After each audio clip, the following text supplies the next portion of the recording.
Kalian pasti udah nonton kan video Netflix Mensreya yang disampaikan oleh Panji Pragiwaksono. Ramai kan videonya di Netflix dan kalian pasti sudah tahu bahwa itu adalah tontonan yang cukup banyak dan di antara yang tertinggi yang ditonton di Indonesia. Keren, saya setuju dengan apa yang disampaikan. Nama saya juga ada disebut walaupun dibandingkan dengan X-Men. Tapi menurut saya nama-nama yang disebut pada proporsinya lah. Itulah percakapan publik sehari-hari. Jadi ada banyak nama disebut, ada banyak politisi juga yang dikerjain. Tapi kan politisi kita sudah terbiasa tuh menerima kayak gitu. Bahkan dulu di eranya siapa? Fahri Hamzah, terus dengan beberapa tokoh-tokoh muda lainnya. Itu biasa mengundang komedian untuk ngomong. Dan mereka di roasting di situ. Karena memang satir itu tujuannya adalah untuk mencubit, bukan untuk memeluk. Jadi bagi kalian yang sedang memeluk tokoh-tokoh tertentu, ya lepas-lepas saja lah dengan cara humor. Coba lihat nih Donald Trump. Donald Trump itu juga dihina-hina. Kan kita sudah tahu langkahnya kontroversial. Tapi ketika dia dihina, dia jawab kayak gini. Donald Trump, you are known for your terrible haircut, and now I can see why. Your hair sucks. You look like Justin Bieber caught on fire. What's the difference between a wet raccoon and Donald J. Trump's hair? A wet raccoon doesn't have $7 billion in the bank. Nah, kalau sudah lihat seperti itu, tentu kita juga harus memandang sebuah peristiwa ini seperti sebuah bangsa besar lah. Kata Bung Karno, bangsa yang besar adalah bangsa yang menghargai perbedaan pendapat. Lalu filsuf Voltaire pernah mengatakan bahwa saya tidak setuju dengan apa yang Anda katakan. Tetapi saya akan membela Anda untuk mengatakannya. Karena itu adalah hak setiap orang. Lalu kemudian ini juga ada kata dari Mark Twain. Tertawa itu bukan tanda bahwa seseorang tengah meremehkan negara. Seringkali itu adalah cara paling waras untuk menyelamatkannya. Jadi kuping kita boleh panas, mulut kita boleh udah nggak tahan. Tapi kita tetap harus waras begitu ya. Jadi APH juga sedang bingung ini perkara apa ya? Perkara kriminal, perkara melawan hukum atau perkara baper. Bagaimana menurut kalian? Biarkan humor itu hidup, biarkan joke itu semakin berkualitas. Maklum hidup sedang susah ya hari-hari ini. Tapi mari kita berpikir lebih waras lagi. Bagaimana menurut kalian? Stay relevant. Pernah nggak kalian mikirin bahwa akan terjadi disrupsi 3 sekaligus?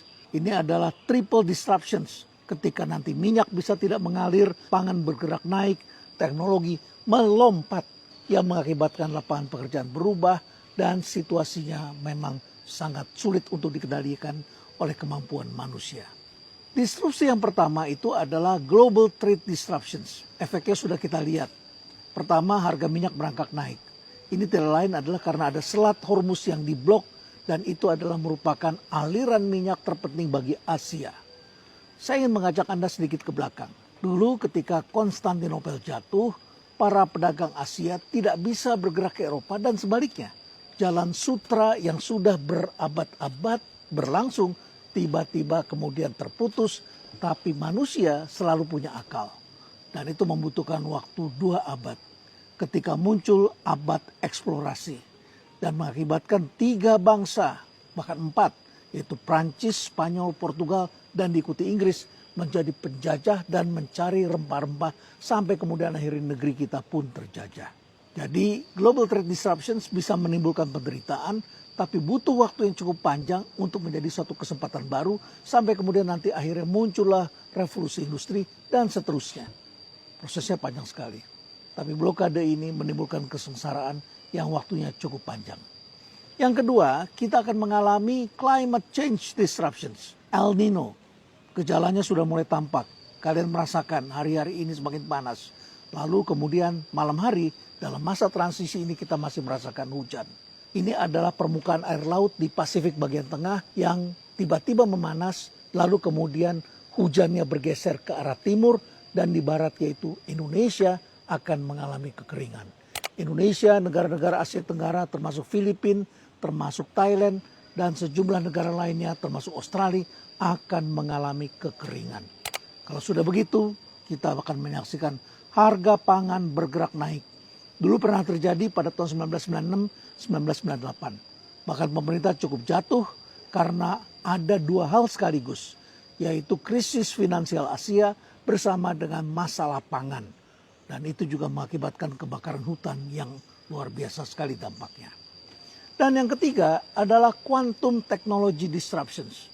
Ini adalah topik yang sedang saya tulis bukunya, risetnya sedang saya lakukan, yang akan berakibat banyak pekerjaan hilang, banyak perusahaan-perusahaan yang masih melakukan analisis industri, yang tidak melihat bahwa kecepatan berubah, dan kemudian muncul pemain-pemain baru yang kecil-kecil yang mengakibatkan sifat pekerjaan berubah. Siapkah kita untuk berselancar dalam 3 disrupsi penting ini? John F. Kennedy pernah mengatakan, the time to repair the roof is when the sun shining. Saatnya kita memperbaiki rumah atau membetulkan atap itu adalah ketika matahari sedang bersinar dan kemudian alam sedang baik-baik saja. Pada saat itulah kita mempersiapkan diri untuk menghadapi situasi yang tiba-tiba kita akan menghadapi krisis. Bukan tiba-tiba reaktif ketika krisis itu datang. Mudah-mudahan ini menjadi pengingat bagi kita semua.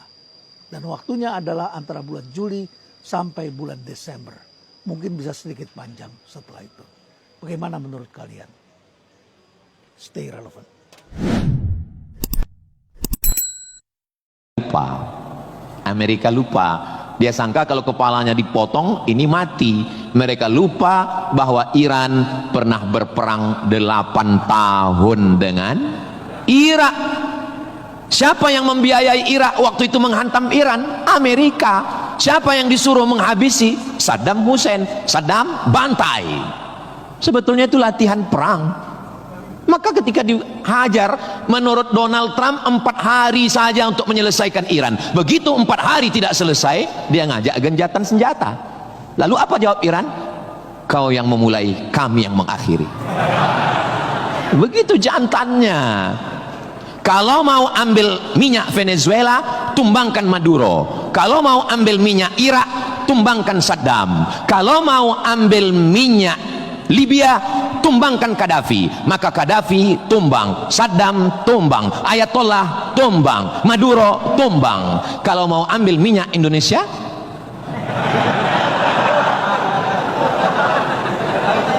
saudaraku yang dimuliakan Allah Subhanahu wa taala, itulah hebatnya. Jadi adik-adik saya ajak 2 SKS kuliah geopolitik. Kenapa untuk mengambil minyak Venezuela mesti ditumbangkan Maduro? Kenapa untuk mengambil minyak Baghdad Saddam mesti ditumbangkan? Kenapa untuk mengambil minyak Libya Gaddafi mesti ditumbangkan? Kenapa Indonesia nggak ada yang ganggu? Karena di Indonesia nggak tumbang pun minyaknya udah dapat. Saudara yang dimuliakan Allah Subhanahu wa taala. Sebetulnya dulu nggak tahu adik-adik belajar sejarah gimana. Tapi kalau saya dulu belajar sejarah, Belanda datang ke Indonesia ingin mencari rempah-rempah. Kayu manis, buah pala, merica, ketumbar. Kita pun waktu itu bingung. Bo, nanya sama guru SD, ya. Belanda ke sini naik kapal kayu jauh-jauh dari Amsterdam, 3 bulan naik kapal cuman mau cari rempah. Iya, katanya. Sekarang baru kita tahu. Mereka bukan nyari rempah, nyari minyak, Bo. Ini udah di kapling-kaplingnya. Papua emas, Sulawesi nikel. Ada satu pulau namanya Pulau Emas, Swarna Dwipa. Swarna Dwipa artinya pulau emas, nama lain dari Sumatera. Dulu ketika Portugis, ada satu negara namanya Portugal.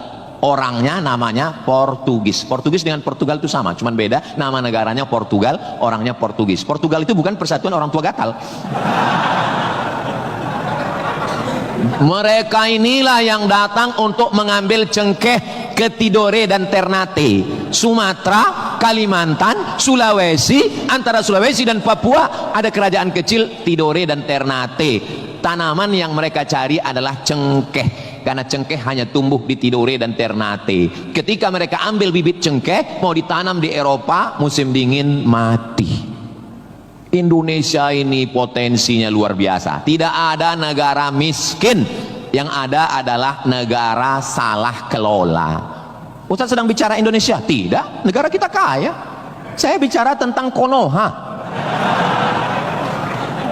Maka saya tidak pernah pesimis, saya selalu optimis. Makanya walaupun ini bulan puasa, lapar, tapi suara